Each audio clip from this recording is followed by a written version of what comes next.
ጥሪ 15 በዛ መዓልቲ እዚኣ ቅዱስ ቂርቆስ ህፃን ኣዱ ብስእቲ ኢዮሌጣን ከምኡውን 11,004 ማሕበረ ቅዱስ ቂርቆስ ህፃን ብሰማዕትነት ኣዕረፉ።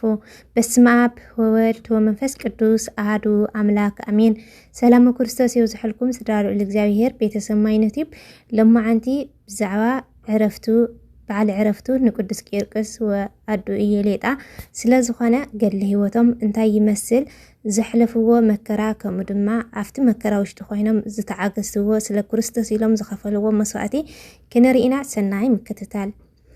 ኣብቲ ዘመን እቲ ኣብ ዘመነ መኮነን ኤሌክሳንድሮስ ድማ ኣብ ልዕሊ ኣብያተ ክርስቲያናት ናይ ክብሪ በዓል ቤተ ክርስቶስ ዓብይ ስደት ኮነ።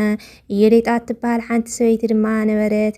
ንሳ ድማ ካብ ንእስነታ ሕያወይቲ ነበረ። ስደት ከም ዝኾነ ሰሚዓ ድማ ነቲ መኮነን ብምፍራሓ ንህፃና ሒዛ ካብ ሃገረ ሮም ሃዲማ ናብ ናይ ኪልቅያ ሃገረ ጠርሲስ በፅሐት። ኣብኡ እውን ኣብ ዓድታት እናተዘዋወረት ነበረት። እቲ ካብኡ ዝሃደመት ኤሌክሳንድሮስ መኮነን ናብቲ ሃገር መፀ። ወታደራት እውን ክርስቲያን ኣልሽዎም ንቅድስቲ ኢዮሌጣ እውን ረኸብዋ። ሒዞም እውን ናብ መኮነን ኣብፅሕዋ። ክርስቲያናዊት ከም ዝኾነ ድማ ነገርዎ። መኮነን እውን ኣቲ ሰበይቲ ካብ ኣየናይ ህዝቢ ኢኺ ወገንኪ ካብ መን እዩ ሃገርኪ እንታይ እዩ ተናገሪ በላ። ቅድስቲ ኢዮሌጣ እውን አንጌቤናይት እየ ዝምድናይ እውን ካብ ሃለቃ ሃገር ኢቆኖንዮን ኢሳውሮስ እዩ በኣኻ ምክንያት ሃዲመ ነይረ እኒሆ ሕዚ ድማ ኣብ ኢድካ ኣለኹ ኢላ መለሰትሉ። መኮነን ድማ ኣብ ኢዴ ከም እተረከብኪ ትፈልጥዶ ሕዚ እውን ዝሐሸኪ ሕረይ ሽንኪ ንገርኒ ንኣማልክቲ እውን ሰውኢ። ቅድስቲ ኢዮሌጣ እውን ርኩሳን ዝኾኑ ጣዖታት ኣይስውእን በለቶ። መኮነን ድማ ስንከሃቢ ተናገሪ እውን በላ። ንሳ ድማ ስመይ ክርስቲያን እዩ በለቶ። መኮነን ድማ እዚ ስንፍና እኳ ዝጠቕመኪ ነገር የብልን ከይትሞት ስንከሃቢ ተናገሪ እውን በላ። ቅድስቲ ኢዮሌጣ እውን ስመይ ክርስቲያን እዩ ይብለካ ኣለኹ ካብ ሰብ ዝኾነ መዋቲ ስመይ እንተደሊኻ ግን ኢዮሌጣ እዩ ሽሞይ ኢላ መለሰትሉ። እቲ መኮነን ድማ ዓበይቲ ስቅያት ኣብ ልዕሊኺ እንተየምፃኹልኪ ተንስኢ ንኣማልክቲ ሰውኢ በላ። ቅድስቲ ኢዮሌጣ ድማ ሓቂ ክትገብር እንተደሊኻ ወዲ 3 ዓመት ህፃን ኣልሾም ናባኻ ንኸምፅእልካ ለኣኽ ንሱ ንእንግዝኦን ንእነምልኾን ይንገረና በለቶ። ሽዑቲ መኮነን ወዲ 3 ዓመት ህፃን ንክእልሹ ወታደራቱ ለኣኸ። ደቂ ዓዲ ደቆም ስለዝሓብኡ ክርከቡ ኣይከኣሉን። እቶም ወታደራት ካብኡ ቁፅሪ እቲ ከተማ ወፂኦም ናብ በረኻ ኣጵሎስ ምስ ወፁ ንወዲ ቅድስቲ ኢዮሌጣ ረኸብዎ። ወዲ ክንደይ ዓመት እዩ እዚ ህፃን እንትብሉ ድማ ብዛዕባኡ ሓተቱ። ወዲ 3 ዓመት ኮይኑ ወዲ ክርስቲያናዊት መበለት እዩ በልዎም።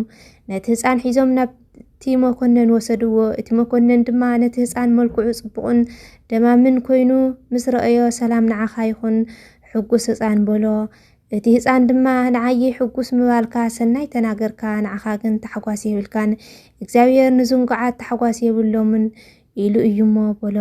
መኮነን ድማ እንታይ ሓተትኩ ካዶ ክንድዚ ዝኣክል ትምልሰለይ በሎ። ህፃን ድማ ንመኮነን ካብዚ ዝበዝሕ ኣረ ክምልሰልካ እየ በሎ። እቲ መኮነን ነቲ ህፃን ስንካ መን እዩ በሎ። ህፃን ድማ ካብ ንጹህ ዓዘቕትን ካብ ዘይልወጥን ዘይጠፍእን ማይን ዝተረኸበ ሽመይ ክርስቲያን ይበሃል ኢሉ መለሰሉ።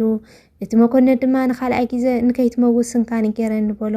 ህፃን ድማ ስመይ ክርስቲያን ከም ዝበሃል ነጊረካ ካልኣይ ሙክሺ ስም እንተደሊኻ ግን ዓደይ ዘውፅአትለይ ስም ቂርቆስ እዩ በሎ። እቲ መኮነን ድማ ንህፃን ቂርቆስ ሕራይ በለኒ እሞ ንኣማልክቲ መስዋዕቲ ኣቕርብ ብስጋኻ ምስ ዓበኻ ድማ ክሸመካ እየ ብብዙሕ ወርቅን ብሩርን እውን ከኽብረካ እየ በሎ። እቲ ህፃን ድማ ኣንታ ፀላእ ሓቅን ልኡኽ ሰይጣንን ካብ ይረሓቕ በሎ። እቲ መኮነን ድማ ነዚ ዘረባ እዚ ሰሚዑ ተቆጥዐ። ደሙ ከማይ ክስካብ ዝውሕዝ ድማ ቆርበቱ ክጭፍጥጥዎን ክገፍዎን ኣዘዘ። ቅድስቲ ኢዮሌጣ ድማ ትዕግስቲ ወዳ ምስ ረአየት ንእግዚአብሔር ኣመስገነቶ። ብድሕሪዚ እቲ መኮነን ጨውን ሰናፍጭን ከምፅኡን ንክልቲኦም ኣፍንጮኦም ከፊቶም ንክምልስሎምን ኣዘዘ። ኣብቲ ግዜ እቲ ህፃን ትእዛዝካ ንጎረሮ ይጥዑም ኮነ ካብ መዓርን ሽኮርን ንላዕሊ ድማ ንኣፈይ ጣዕመኒ ኢሉ ጨርሐ። ካብኡ እውን መኮነን ነዋሕትን በላሕትን ከም ጓህሪ ዝረስኑ 14 ናይ ሓፂን ሽንካራት ኣምፂኡኹም ኣብ ናይ ኣዲኡ ኣካላት 7 ግበርዎም ኢሉ አዘዘ ክልተ ናብ ውሽጢ ኣዛን ህፃን ገበሩ ክልተ ድማ ናብ ውሽጢ ዓይንቱ ክልተ ድማ ናብ ውሽጢ ኣፍንጩን ኣፉን ሓደ ድማ ናብ ውሽጢ ልቡ ኢሉ አዘዘ እዚ እንትገበር ኣእዛኑ ንክሓራ ዓይንቱ ንክዓውራ መልሓሱ ንክውዒ ህፃን ጽኑዕ ሕማም ናብ ልቡ ንክኣቱ ንሱ ድማ ካብዚ ዓለም ንክመውት ገበሩ ንዓዲ እውን ከምኡ ገበሩ ህፃውንቲ ድማ ናብ ኩሉ ስጋ እዞም ቅዱሳን ኣእተው ሓፃውንቲ ድማ ናብ ኩሉ ስጋ እዞም ቅዱሳን ኣእተው እግዚኦ መሐረኒ ክብሪ ምስጋና ንዑ ይኹን እሞ ጎይታና ርስነት እዞም ሓፃውንቲ ጠፍአን ኣቁረረን ከም በረድ እውን ኮነ ጥዑያት ድማ ኮኑ ብድሕርዚ እቲ መኮነን ናብ ቤት ማእሰርቲ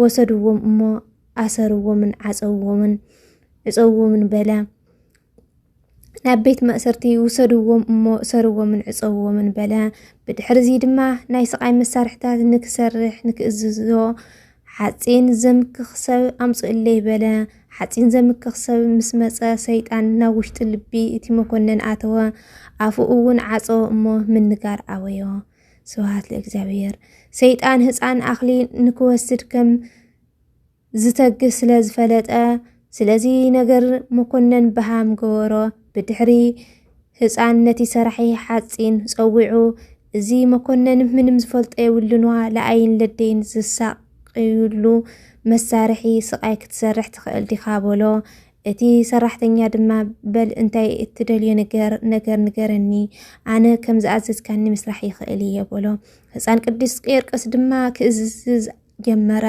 ክልተ በላሕቲ መላፀ ስፍሓት 4 እመት ዝኾኑ ንዓይን ነደይን ስራሕ ካልኣይ መጨነቕን ርእሲ ዝሰብርን ክሳድ ዝኣስርን ዝባላዕ ፈርኬታ ዓይኒ ዘውፅእ ኣካል ዝመታትር ኣፍንጫ ዝጥምዝዝን እዝኒ ዝልሕፅን ህዋሳት ዝፈላለዩ ከም ልጓም ኮይኑ መልሓስ ዝቆራርፅ ኣብ ውሽጢ ኣካላት ኣቲ ዝንቀሳቐስ ቆላፊ ጉጤት ጎንታት ዝኸፋፍል ዝጠዋዊ መጨነቂ ዝኾነ ጀማውቲ ዝቆራርፅ ሰራውን መዚዙ ዘውፅእ ስራሕ በሎ እንደገና ብናይ ላም ምሳሌ ዓብይ መንበር ካብ ናሕሲ ስራሕ ሰለስተ ነዃላት ኣብቲ መቐመጢኡ ኣውፅእ ልክዕ ብናተይ ቁመት ሰለስተ ሽንካራት ስራሕ ነቲ ሽንካራት ርእሲ ከዓ ከም ናሕሲ ግበር ኣብ ማእኸሉ ካብቶም ዝፅውዕዎ ዘይፍለ ፍሉይ ሰለስተ ስላሴ ኢልካ ፀሓፍ ካሊእ ጠምዚዙን ንላዕሊ ስሒውን ዘውፅእ መሳርሒ ክልተ መጋዛት ካብ ሓፂን መቕሎ ስራሕ ሕዚ እውን ሓደ ዓብይ ገንኢ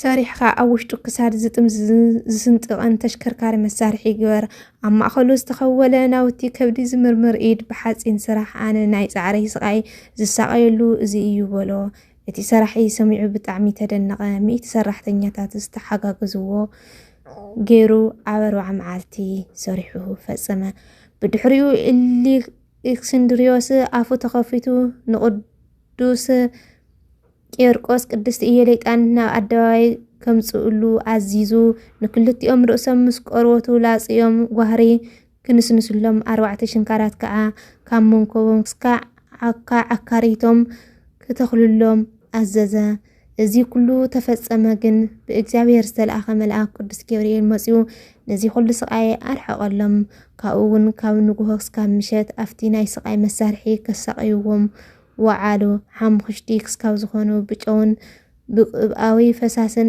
ኣብ መቕሎ ቀለውዎም ሽዑ እውን ጎይታ ካብ ሞት ኣተንስኦም ናፍቲ መኮነን እውን ከዱ እቲ መኮነን ድማ ብሓቂ ካብ ሞት ተንሲእኹም እንተኮይንኩም ነዚ ካብ ቆርበት ዝተሰርሐ ሳእነይ ናብ ብዕራይ እስኪ ቀይርዎ በሎም ቅዱስ ቄርቆስ ጸልዩ ድማ እቲ ኣሳእንቲ ዓብይ ብዕራይ ኮነ ካብ ክሳዱ ከዓ ጤል ወፀ ድሕርዚ እቲ መኮነን ንክሓድዎምን ን11,004 ሰባት ንክምስሕዎምን ኣዘዘ እንድሕር ኣኺልዎምን ፀጊቦም ካሊእ እንተዘይደልዮምን እቲ እዚ ዝተገበረ ነገር ህሉ ሓቀኛ እዩ በለ ዝኾነ ተሓሪዱ ነዞም ኩሎም ኣኺልዎም በሊዖም ምስ ፀገቡ ካፍቲ ናይ ጤል ስጋ 6 መኣዲ ካፍቲ ብዕራይ 4 መኣዲ ተረፈ እሞ ተልዓለ እስክንድሪዮስ ነቲ ዝተረፈ ስጋ ርእዩ ናብ ባሕሪ ክድርብይዎ ኣዘዘ። እስክንድሪዮስ በቲ ህፃን ዝገበሮ ሓፊሩ መልሓስ እኳ እንተቆረፆ ጎይታ ከምታ ቀዳመይቲ ፅብቕቲ መልሓስ ተክአሉ። ሓደ ዓብይ ገንኢ ማይ ኣፍሊሖም ንህፃን ቄርቆስን ኣዱ ኢየሌጣን ከእትውዎም ኣዘዘ። ቅድስቲ ኢየሌጣ ድማ ሪኣ ፈርሐት። ብናይ ወዳ ጸሎት ኣምላኻዊ ሓይሊ ማም ተዋሂብዋ ናብቲ ገንኢ ኣተው። እቲ ዝፈልሐ ማይ ድማ ከም ናይ ንጉሆ ኣስሓይታ ዝሑል ኮነሎም። ንቅዱስ ቄርቆስ ድማ ኣብቲ ውሽጡ ብዘሎም መንኮራኹር ናይ ሓፂን መቕሎ መስቀለውዎም መልኣከ እግዚአብሔር ቅዱስ ገብርኤል በሪሩ መፂኡ ኣውፅኦም። ብድሕርዚ ጎይታና ኢየሱስ ክርስቶስ ካብ ሰማይ ወሪዱ ዝደለኻዮ ዘበለ ኩሉ ለምነኒ ክህበካ እየ በሎ። ቅዱስ ቄርቆስ ስጋይ ኣብ ምድሪ ኣይቀበር ስመይ ንፅውዕ መዘከርታይ ዝገብር ቤተ ክርስቲያን ዝሰርሕ ናይ ግለይ መፅሓፍ ንዘፅሕፍን ንዘንብብን ንዝሰምዕን መባእ ንዝህብ ኣብ ውሽጢ ቤተ ክርስቲያነይ ዝጸልይ ሓጢኣቱ ሕደገሉ ስመይ ኣብ ዝፅውዐሉ ቦታ ድማ ሕማም ከፍቲ ኣይምፃእ ኣብ ሰባት እውን ዓባር ደርቂ ሕማም ኣብ እኽሊ ዋሕዲ ማይ ነቕፂ ኣይኹን በለ። ጎይታ ከዓ ዝለመንካልኒ ኩሉ ሂበካ ኣለኹ ብየማናይ ክትነብር ኢኻ ስጋኻ ከዓ ኣብቲ ነብይ ኤልያስ ዝዓረገሉ ሰረገላ ከእሙተየ በሎ። ቅዱስ ቄርቆስ ድማ ብጣዕሚ ተሓጒሱ ፈጣሪኡ ኣመስገነ። ድሕሪኡ ኣፍታ ለይቲ እቲኣ ፍርቂ ለይቲ ሳዲኡ ክሳዱ ብሰይፊ ተሰይፉ ብሰማዕትነት ዓረፈ። መድሃኒና ድማ ብዘይጠፍእ ኣኽሊል ከለሎ ብዓብይ ክብሪ ድማ ነፍሳቶም ምስኡ ወሰደ። እግዚአብሔር ምስጋና ይኹኖ። ንዓና እውን ጸሎተ በረከት ናይ ቅዱስ ቄርቆስ ወኣዱ ኢየሌጣ ኣይፈልየና። ብሓቂ ኣዴና ቅድስቲ ኢየሌጣ ብህፃን ወዳ እያ ተጽናዕኒኻ ብዙሕ መከራ ክበፅሓ ከሎ እሳ ክትፈርሕ ከላ ዓጅኺ ኢሉ የጽናዕንዓ ነይሩ። ወዲ 3 ዓመት ኮይኑ ሰማዕት ቅዱስ ቄርቆስ እሞይ ኣንሕና እውን ንወለድና ኣቸገርቲ ወይ ከዓ ኣጎሂቲ ዘይኮናሲ ኣጅኹም ክንብሎም እቲ ካሕሶኦም ሲ ኣንሕና ፅቡቕ ስነ ምግባር ንኣምላኽና ንሐጉሰሉን ንሰባት ንሐጉሰሉን ኮይንና ንኽንዓቢ እዩ ዘምህረና ማለት እዩ። ካብኡውን ኣብ ፈተና ጊዜ ኣንሕና ንእግዚአብሔር ሲ ክንውሕዶ ከም ዘይግበአና እዩ ማለት ሽኳንዶ ዓቢኻ ኩሉ ነገር ዘኽፍአልካ ይዘብለልካ ይፈሊጥካ ሲ ህፃን ቅዱስ ቄርቆስ እውን ብንእሽተዩ መንፈስ ቅዱስ ዓሲልዎ ቆልዓ 3 ዓመት ኮይኑ ግን ኣነ ክርስቶስ እየ ኣነ መርዓዊ ክርስቶስ እየ ኢሉ ብዙሕ መስዋዕቲ ከፊሉ ያው ሰማዕትነት መሰዱ ተቐቢሉ ማለት እዩ። ክብርን ምስጋናን ለእግዚአብሔር ይኹን ወስብሐት ለእግዚአብሔር።